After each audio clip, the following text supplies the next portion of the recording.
Welcome to the podcast, Speaking to Influence, Communication Secrets of the C-Suite. I'm Dr. Laura Sokola, your host, founder of Vocal Impact Productions and author of Speaking to Influence, Mastering Your Leadership Voice. My guest today is Nick Ryan, head of information security at Baker Tilly, the 9th largest accounting firm in the world. Nick, thank you so much for joining us today. Hey, thank you for having me. Glad to be here. Now, 9th largest accounting firm, that's incredible. How do you distill that into 30 seconds? Tell us about Baker Tilly. What's your elevator pitch? Yes, we have about 7,500 employees across the globe, almost 200 offices, and we do primarily tax, assurance work, auditing, and consulting. So a number of services there. And I'm responsible for all of information security. So that's protecting the actual computers, the servers, the data of our clients and of the firm, and doing all the incident response, disaster recovery, and all the things nobody hope actually happens. Right. Right. This is the job that you wish you didn't have to pay for, the one you wish that it wasn't actually necessary. Yeah, exactly. Incredibly so.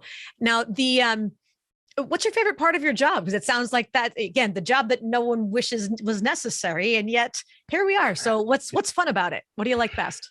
Yeah, honestly, I have to say the best thing is being able to take complex technical subject matters and break it into, non-technical context and stories and things that executives can understand. That part's really fun because it is a challenge to take those, concepts and turn them so that everybody understands and you're not, making a fool out of people or making them feel like they don't understand something.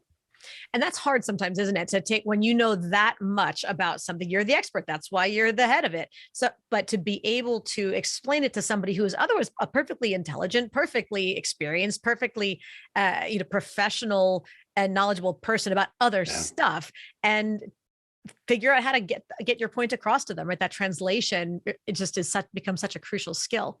It really has, honestly. And it's one of those things where you have to learn, each person's different, right? Because some people take information a certain way, and there are executives who know a little bit more technical details than others. So crafting it in the perfect way so they all get it. And, to your point, they're all very smart people in their own right. So you're talking to them in ways that they understand. And, again, hopefully just not making them feel like, what are they talking about? And how come I'm the only one who doesn't get it?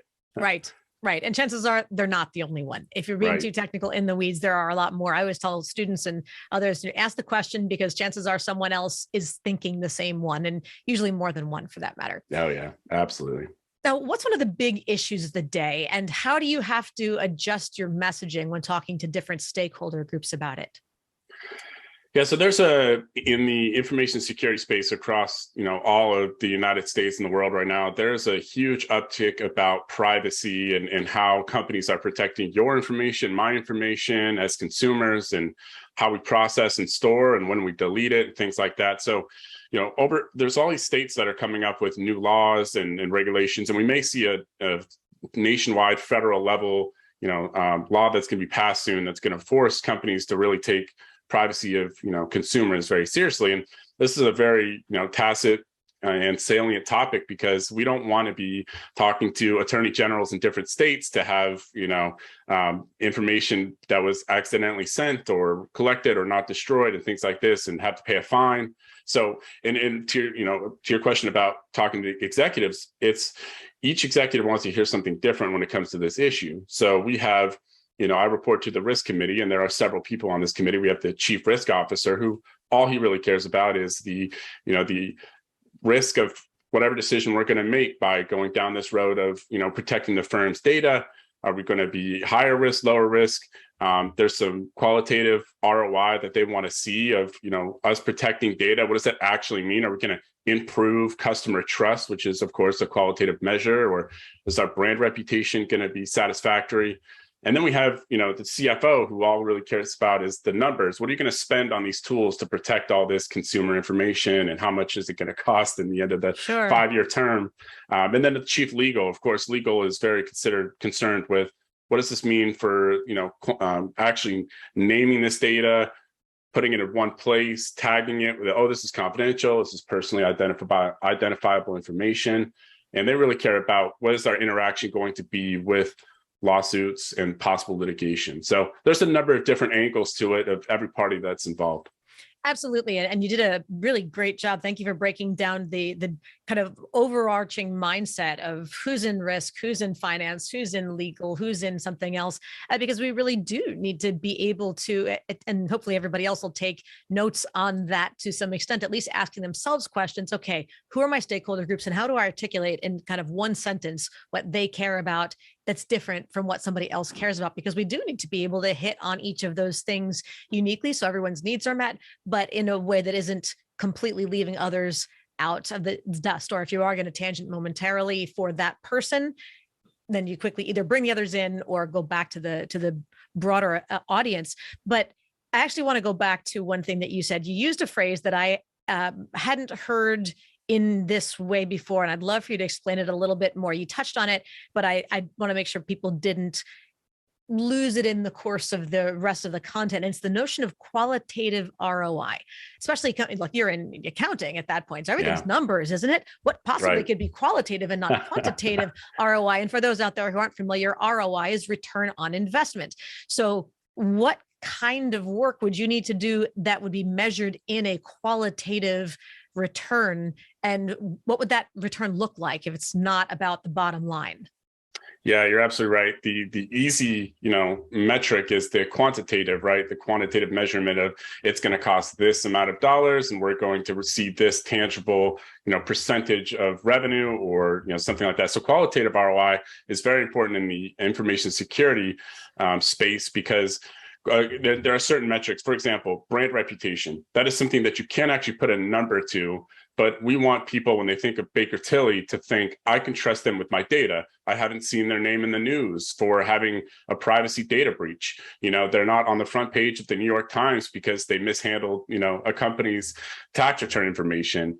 And then there's other metrics such as customer trust. You can't actually put a quantitative number to consumer trust, but that is something that we want. So it's are we having repeat customers? Are they year over year satisfied? That's something that we want to be able to measure and grow and protect from an information security perspective, because more and more companies are starting to take security a lot more serious. So they care about the companies they're doing business with, such as Baker Tilly, to say, are you guys really protecting our data and how are you doing it? And once we show that, the customer trust goes up. And that's something that we're trying to make sure that we market. And that can be hard to operationalize and hard to rationalize for a lot of people who are used to thinking in quantitative terms, particularly financial quantitative. In the return, I invest this much money, I better make this much or save this much in return as a result to have justified the original expense. But when you start talking about brand reputation, that can be a lot harder to operationalize in a way that becomes measurable, even if qualitatively measurable. So the example of consumer trust as measured by repeat business, just either by whether it's by dollar value or just simply number of re-ups or however you would call it, perhaps. I think these are great ways to start to think outside the box for people who are looking for ways to measure success that aren't necessarily financially measured. Yeah, no, you're absolutely right. And the other, I think of it, it's a lot easier for the qualitative piece to look at the bad markers in the water, so to speak, right? So for example, everybody heard of the Equifax 2017 data breach. I forget how many hundreds of millions of records were lost of our data with, social security numbers and whatnot. But that's a marker, that can say to our company, okay, if we had a data breach, this is how consumers saw Equifax. Do we think that they see us this way? And, you might have to have an outside party run some kind of survey to get that information. But you have a starting point to say, okay, we know what bad is. So now let's make sure that we're not there. Yes, that's interesting. Measuring something by what it's not.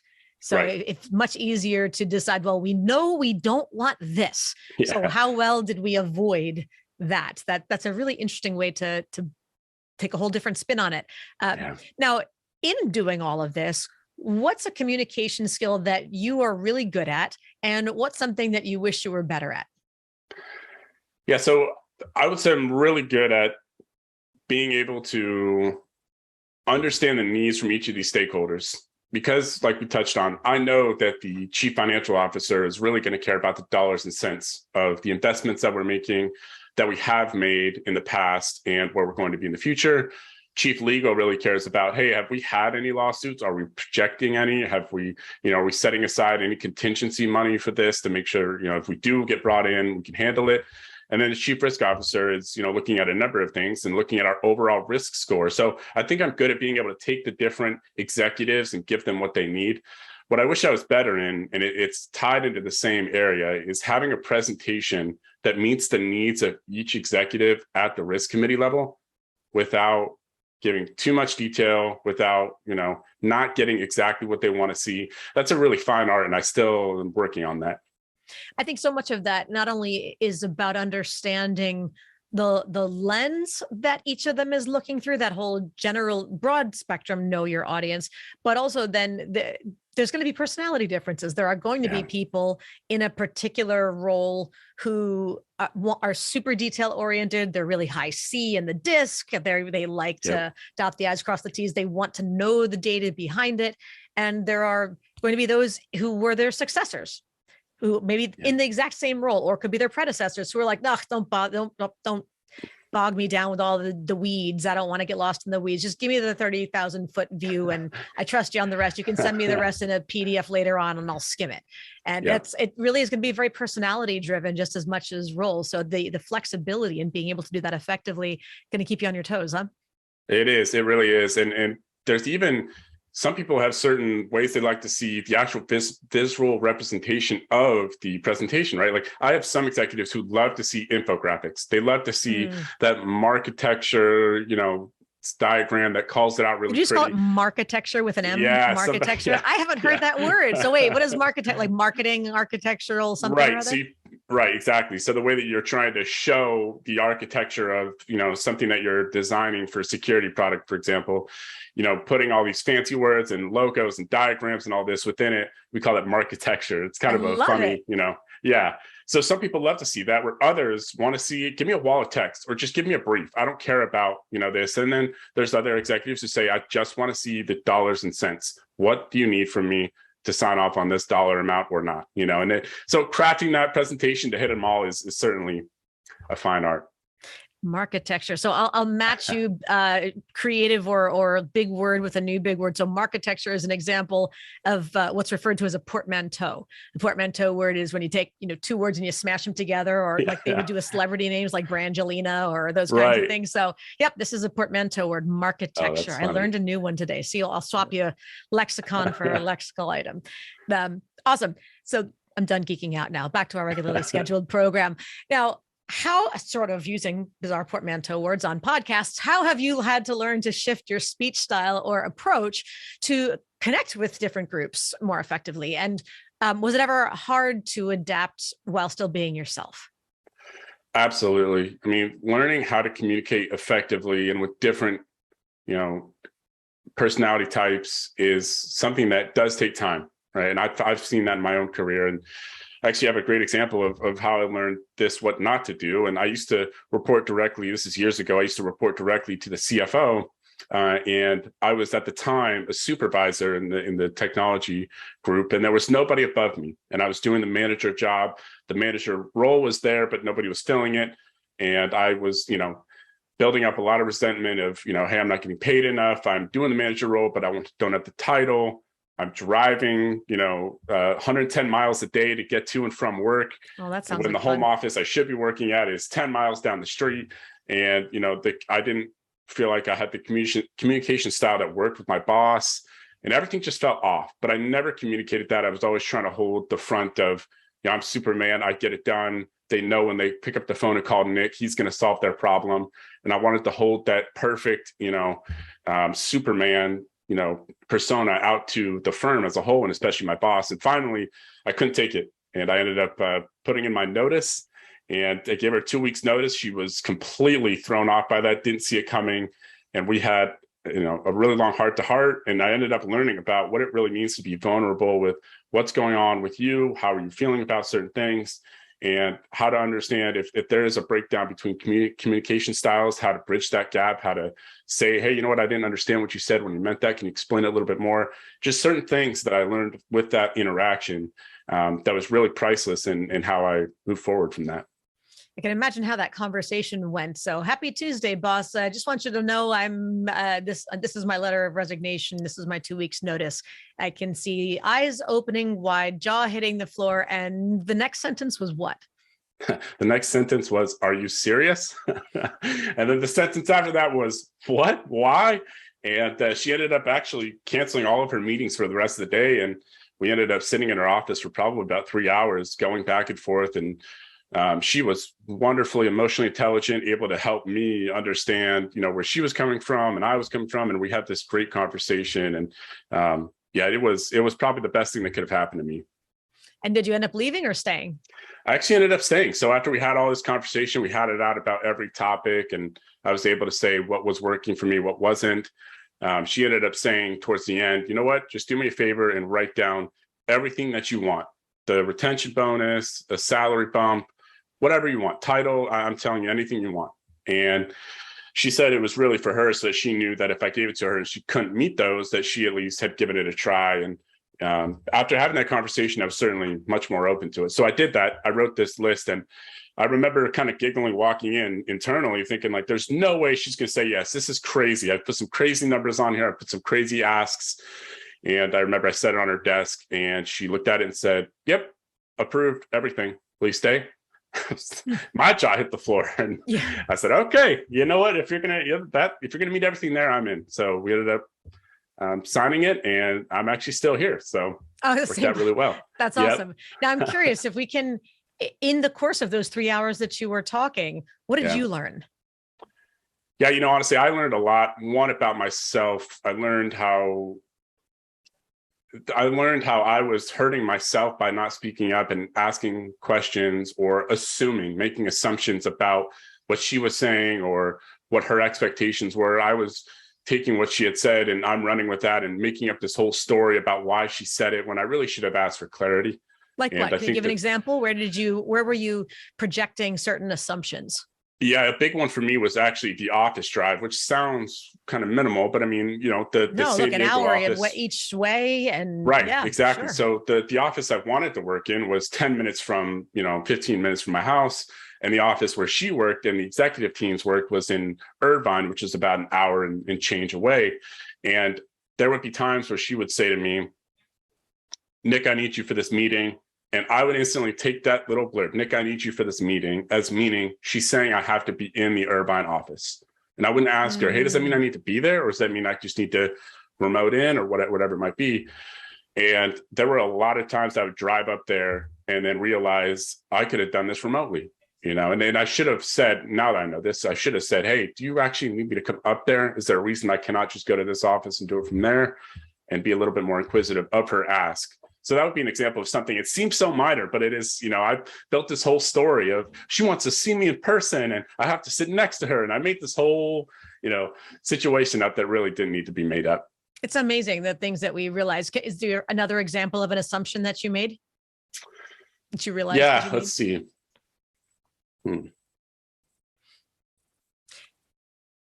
It's interesting because if not, I realize I'm just asking you to go back X number of years and rethink all of this kind of thing. But why do you think you made those assumptions?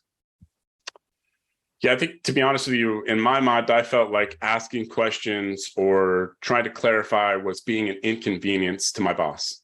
That I was showing that Nick doesn't understand what you're saying, right? Or something's wrong with me because I just didn't get it. And I know now that that is clearly false. And she even told me that. But that is something, it was just, a little lie I had told myself, right? Was, hey, I can ask questions. And I used to think that there are absolutely stupid questions. And, now I know that there are, there's no such thing as a stupid question if it's coming from a genuine place. Right? And I didn't realize that all those years back. What a great distinction. What a great distinction. There's no such thing as a stupid question if it's coming from a genuine place. Did she suggest to you any ways that you could approach her? Did she have suggestions like, look, if you need something or if you're worrying, you can always, did she open any specific invitation with kind of a paved road? She did. She did. She did a wonderful job in this conversation. It's funny how, as the years go on, you look back and you appreciate certain things a lot more. And I look at that of, wow, I was 23 years old at that time and 24 maybe. And just to see somebody take that time, that executive who didn't need to give me any time. And she told me, anytime you don't like something or you don't agree or you're having a problem with it, call me, text me, get a hold of me, let me know. And she was really communicating the value that she had for me and cared for me as a person. So having that open door, and the other part of it is I had to learn that, because when I first came to her, I had one foot out of the door and I actually had another job opportunity. So I had that all lined up. So I had the comfort of knowing nothing bad can happen in this situation right now, because if it does, I'm just going to go work this other job. But then afterwards, there was a little period where I was actually nervous to go to her, even though she had offered and said, hey, I have an open door, come talk to me, text me, call me, please, I want to hear from you. I didn't take advantage for a few months because I was afraid that, well, if it goes bad or if it doesn't, and she really wasn't meaning what she said, I don't have another job to fall back on. And I never forget the first I called her, and it was actually about travel, which is kind of a funny theme, but I was flying up to San Francisco once a week for almost a year straight. And I remember this is about, a couple months after. So I've been doing that for a while, but this is a couple months after our conversation. I remember saying, okay, I don't really think I need to go up there. This doesn't make sense to me. And so I finally stepped out and I called her. I was so nervous. Phone's ringing. I almost was like, please don't pick up so I can just leave a message and say what I need to say and not talk to you. She picks up and I ended up just saying, hey, you remember when we had talked you said, call me if anything's uncomfortable or you don't want to do it? She said, yep. I said, hey, I feel like the San Francisco trip this week is not going to make sense. Here's why. Boom, boom, boom. She said, don't go. You don't have to go. And it was so freeing. And I just remember all that stress. I remember just pacing, waiting for this conversation. And anyways, after it felt a lot more comfort. So That's awesome. And I'm hoping everybody out there is listening to really both sides, listening to not just how you handled certain things, recognizing what you could have done and where you held yourself back and what the internal story was of sorts, but also recognizing how your boss handled that. And she seems to have been incredibly gracious and open to things and receptive, and just how to, not that you necessarily have to give all of your employees everything that they want every time, but just the openness to listening and to hearing, okay, something failed here. I need to know what it was, and to having the humility to be able to receive all of that input and saying, here's all the things that I was unhappy about. Here's all the things that I've been stewing over for long enough that I'm now ready to walk out the door and blindside you in the process. So for her to have that grace, kudos to whoever she is out there. But absolutely. Yeah. Nice. So there's a nice uplifting boss story. Those are always nice to have too. Now, this brings us to our listener 24-hour influence challenge. And I would love for you to take the opportunity now, Nick, to address our audience directly and challenge them to take one step that they can complete within 24 hours to have more influence. How would you like to challenge our listeners today? Yeah, the challenge I'm going to issue is to actually write down on paper the 5 things of your current role that you are dissatisfied with, because there's power in getting it out on paper, seeing it, looking at it. And you'd be surprised once you write all these out, things will start going in your mind about, okay, how do I need to shift this? What conversations do I need to have? Who do I need to talk to? Maybe it's an employee, maybe it's a C-level executive. So that's my challenge. 5 things that you're dissatisfied with in your current role. And it's interesting because now maybe the list will go to 6 or 8 or 10. I'm sure you can have the overachievers out there, but just the notion of having to articulate for yourself, to specify materially, what is the actual complaint? Is it something that is tangible, that I don't like the commute, I don't like my office space, I don't like, I need a new computer, whatever it is? Or is it something more, is it about the chemistry? Is it with me and a coworker or my boss? Is it about, who knows what it could be, but what is the nature of your dissatisfaction? To have to really think about, how do I write that in a bullet point? Yeah. In a way. Write in a bullet point. And if you want to go extra credit, you could even have 3 columns. You could have on the left column, you could have the 5 dissatisfactions. And then on the last column, you could have what you think your boss, your superior, or maybe it's not, maybe it's just with the role itself, what you think their answer would be if you brought these to them. And then the middle column, you could brainstorm, what are some meat in the middle between what their answer would be and what I'm dissatisfied about that I would be agreeable to, and they likely will be as well in the middle. Yeah. So what kind of compromise would you be willing to accept? Right.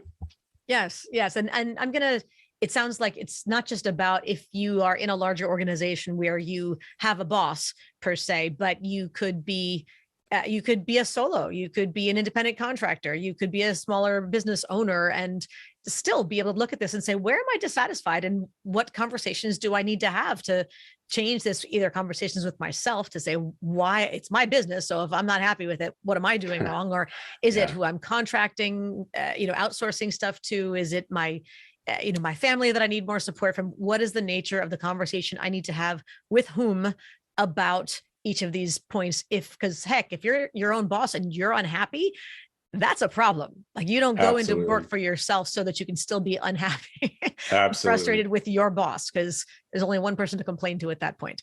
It's so true. And it also, it goes from dissatisfaction internally. If you keep it there long enough, that frustration turns to bitterness, which turns to resentment, right? And then what's that saying about bitterness? It's, you drinking the poison and wishing somebody else would die, right? So Exactly. you're only hurting yourself in that way. Yes, yes, I love that phrase. I've used that a lot. Bitterness, or even holding a grudge, same Yeah. thing, like swallowing poison, waiting for the other person to die. Yeah. Note to self out there, don't do that. It Yeah. doesn't Don't do work. Just in that. case you weren't sure, let's just put that one to rest too. Yeah. That being said, what is a communication related mistake that you have made? Now, holding back and not communicating at all, as you specified a moment ago, there's certainly a big one. Is there another one you can think of? Yeah, I think there's another one I'm thinking about, which has to do with presenting to, well, actually, let me back this up. There is one, and I'll sum it up in this way, and it is being married to my ideas. And this concept is something I learned because I found myself being royally offended at people that were rejecting my ideas. So I'll give you the example, perfect example. So we were running this phone system in our environment that was maybe 20 years old, right? I mean, no exaggeration, it was old. And all of our competitors and everybody I talked to in the market said, you guys are still using that old, piece of crap. Like, you need to use the voice over IP, the fancy new phones. And so I remember getting on that train and just saying, oh my gosh, this is the way of the future. We have to do this. And I remember taking it to my CEO and saying to him, Steve, we need to upgrade our phone system. It's going to cost you $600,000 a year, but it'll be the best investment you've ever made. I was so gung-ho about this. I really thought this was a change. And I'll never forget, he looked at me and said, why would I buy a new phone system? And I remember being taken aback and saying, did you not just listen to my presentation? And trying to rehash the same things to him. And I would say, but Steve, if somebody calls you and you don't pick up, they can leave a message that'll be transcribed to email. And he said, well, I have an assistant. She can write me an email about what they said. Okay, but Steve, if you're at home and somebody calls your work phone, it could ring your personal phone. He said, well, why would I want to do that? I don't want anybody calling me when I'm not at work. So everything he had something for. And I remember walking away from that meeting feeling like he is making the biggest mistake. I can't even believe it. And I was taking it personally. And that's because I was married to that idea. I was married to, we have to get this phone system. It's the only way we're going to be future-proof. And when they said no, it was devastating to me. It really affected me. Just, it's funny to look back at now, but it is that idea of being married to that idea. Sure. And people will often take those kinds of ideas personally, even though it had minimal material effect on your Right. life. It's almost like, if you reject my idea, are you rejecting me? 100%. And that fear of offering, and that's, I think, why a lot of people don't tend to participate in meetings as much as they should, or they feel like, well, if I'm not 100% sure that my idea is going to be accepted, then I don't want to put myself out there for fear of being rejected. And Right. that's, as opposed to, I'm contributing ideas. It doesn't have to be, my job's not on the line. I'm just contributing pieces, and maybe people will build on those and they'll come up with an even better idea, but at least I catalyzed it, or I contributed to part of the thought process that came to the best one. So that being married to your idea, either in insisting that people accept it or being completely afraid that it'll be rejected and thus never sharing it at all. It's funny how we do tend to go to one extreme or the other. It really is. And I'm so glad you said, that there are things that you'll say in a meeting, or you could say in a meeting, where it might not be the actual idea that the company runs with. It might spur on something else, right? And what I've realized too, especially within a technical field like cybersecurity, or even just in IT in general, you're making recommendations for your company, but it's not your responsibility whether they say yes or no.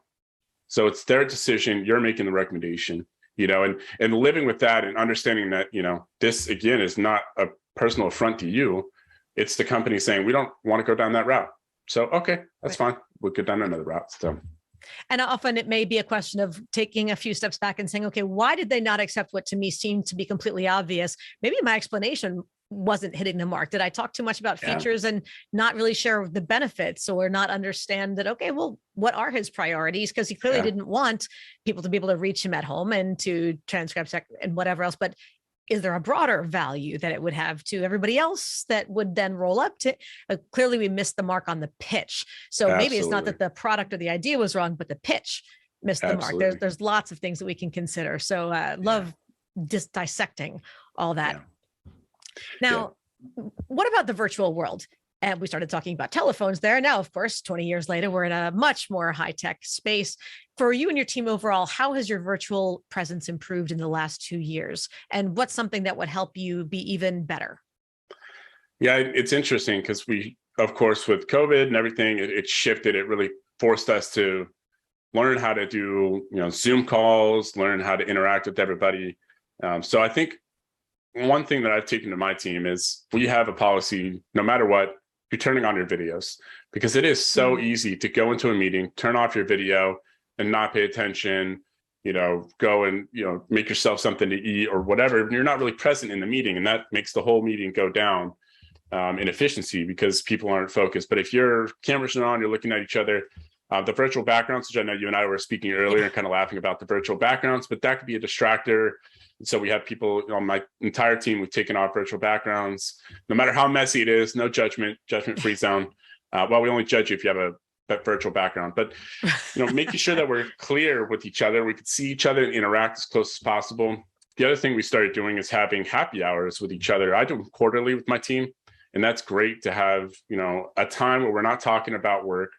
We're just shooting the stuff about everything. What shows are you watching? What are your travel plans for the summer? And really being able to interact virtually as much as you can to be almost feeling like you're in person. I mean, there's people on my team I've actually never met in person. There's 5 or 6 of them who live out in Pennsylvania I've never met.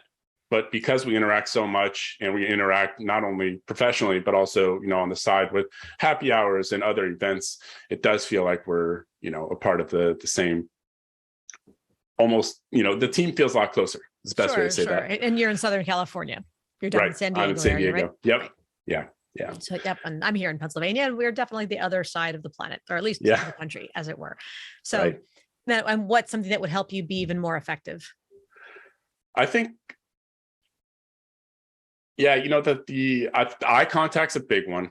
There are still people that'll have their setups with their cameras off to the side with the laptop, for example. They'll be turned up. You'll be seeing the side of their face. They're looking at their monitor with everybody else. So having that lined up, just some simple video, making sure the lighting looks good.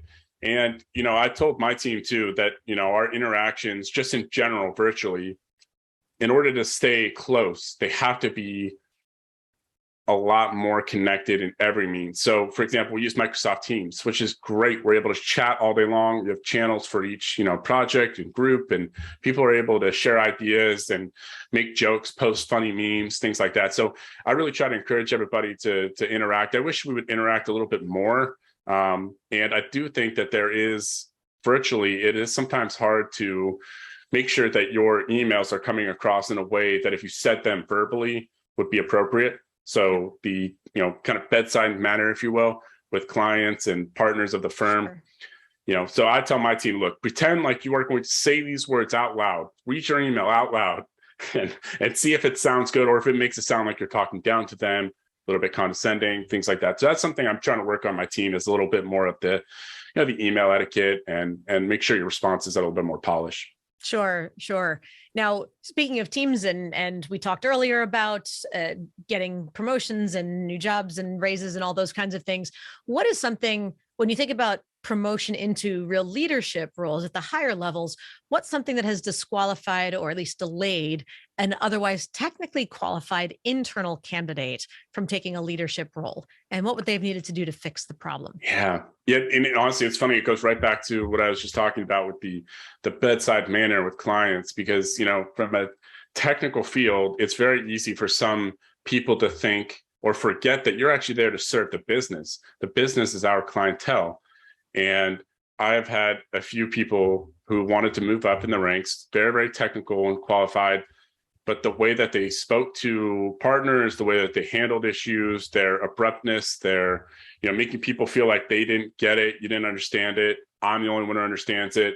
Things like that really turn people off. And there's that saying of, people aren't going to remember what you said, they're going to remember how you made them feel. Yes. And that is so true. And I've had plenty of conversations where, the technician or the person wanting to move up might say, but I said the right thing. It's true. What I told them was right. Right. Yes, And yes. it's not about the words you used. It was your tone. Your congruence was off. Your face, you had a scowl on your face, or you had tone in your voice, or you just, the words came out as being condescending. That's how they took it. And Yes. that's very hard to move them into management roles when they're struggling with that. So that's something where, work on thinking about your congruence. Are my words matching my facial expressions, my body language? Are they coming across in, a positive way? Even if it's a hard conversation, being able to, speak to somebody, even an executive, without making them feel like they don't understand something. And that's a skill, but learning how to do that will only improve your stock.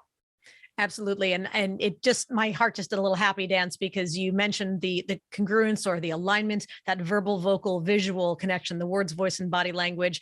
Many people out there have heard me get on that soapbox a number of times because there's a lot of misconceptions and mythologizing about statistics like 55% and 7% and all that nonsense, which is not the case. But if nothing else, just the notion that the expression, it's not what you say, it's how you say it that matters, right, is kind of misguided. It's when there is a misalignment between the two and the how you say it doesn't match the what you say. That is the problem. It's the lack, because it's not just about, well, the tone has to be right. Because if I say to you, this was kind of a, well, this was a rather pitiful interview, Nick, but thanks. That was good of you to come. Like, it was a pitiful interview. But I said it nicely. Yeah, but screw nicely. Who cares about nicely? That's a terrible thing to say. Why would you say that to me? So it's not just, diplomacy is about the words much more than, and being careful about how you frame your point. I forget who it was who said, Howard Newton, I think, who said that diplomacy or tact is the art of making a point without making an enemy. Oh, I love that. How do you, and of course it was Churchill who said that tact is the ability to tell someone to go to hell in such a way that they look forward to the trip. So, pick the one that you like, whichever one you happen to prefer. But nevertheless, it is the framing that matters just as much as then being able to, once you've chosen the right words, do you deliver them in a way that sounds credible, that sounds like you actually mean what you're saying, your intention is good, et cetera, et cetera. So really finding that congruence, that's a perfect word to use, and making sure that your message is balanced that way, super important. And so thank you for emphasizing that if you're looking to get to the top, you got to develop that skill, find that balance. Absolutely. And it's so true that, these quote unquote soft skills, and like you reminded me, we talked before, is soft skills are actually hard. And it is very true. They are difficult. They take time, they take practice. And, but honestly, that's what makes all the difference. Because I've always told people, I came from early on in my career when I was hiring people, I was looking for the most technical people. If you could prove to me that you could do X, Y, Z technical task, I was going to hire you. But then I realized, oh my goodness, I've made a huge mistake. And I've hired on people that were just cancerous to my team and killed morale. And I ended up realizing, okay, I need to focus on aptitude, on the intangibles, on the things that you can't just go out there and teach somebody, because I'll teach you the technical. You can learn it all day long. But yeah, very, very important for the congruence to have that. Yes, the people skills and the Yeah, I don't like the term soft skills because, as Yeah. you said, they are hard. They are surprisingly difficult. You'd think they're a lot more intuitive, and yet that's where most people tend to miss the mark. So, with that, advice to future generations as our final thought for the day. If you were asked to give the commencement address at a high school graduation ceremony, what advice would you give the graduates, regardless of their plans for the future? What's the one thing they have to do to be successful? This is a tough one. And I do think I would say something a little bit provocative. And I would try to focus on the technical folks, the people that are looking to do something a little bit more, more technical in nature is the best way to say it. I would actually say that college might not be the answer. And at a high school commencement ceremony, that might be, might hear some shocked It's my show. You can say anything you want. So go ahead. There you go. But it is going to be something that people would probably not want to hear, but it is true. I mean, at least in the technical space, trade schools, certifications, or just interning somewhere, so much more valuable than a 4-year degree.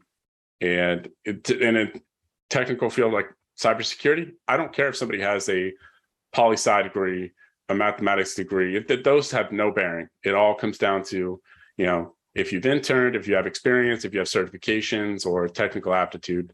So that's what I would say. I would say college might not be for you. Interesting. So no pressure to go to college if you don't feel like it's where you're driven. Absolutely. You could be successful. I mean, I didn't go to college and I've made it to the top. And I know plenty of people that did that route, and it really does work. And I think we're going to see more and more of that. That's amazing. Okay, so Nick is the CISO up there. I know they have different terms of sorts, but nevertheless, head of cybersecurity of information security, 9th largest company in the world. And it's not like you're in our grandparents' generation. You're not a baby boomer where perhaps not everybody went to college. You're a young guy by all standards of sorts, for especially to be at that high of a level, and didn't go to college. Who knew? Well, that's okay. I got enough degrees for both of us. And frankly, I'm going to second your motion. It's not all that necessary. So amazing suggestions. Thank you so much for joining us today, Nick. How can people learn more about you and Baker Tilly? Yeah, easiest place to find me is LinkedIn. And Nick Ryan, Ryan, can find me, add me there. It's a great place. I post some great content about trying to bridge the gap between non-technical sales, marketing, with the technology space with CISOs directly. So we encourage people to do that. But thank you so much for having me. Really appreciate it. So much fun. Thank you for sharing your wisdom today.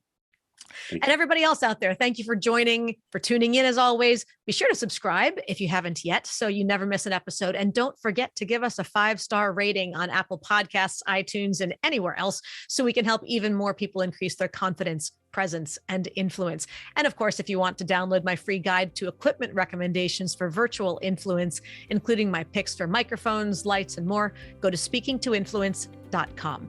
I'm Dr. Laura Sicola, and you're listening to Speaking to Influence, Communication Secrets of the C-Suite. Hi, everyone. This is Dr. Laura Sicola, and I want to sincerely thank you for listening to the Speaking to Influence podcast. If you love listening to these episodes as much as I love bringing them to you, be sure to subscribe so you never miss an episode. And please go to iTunes right now to rate and review our podcast in order to help us expand our reach so even more people can master the 3 C's to command the room, connect with the audience, and close the deal.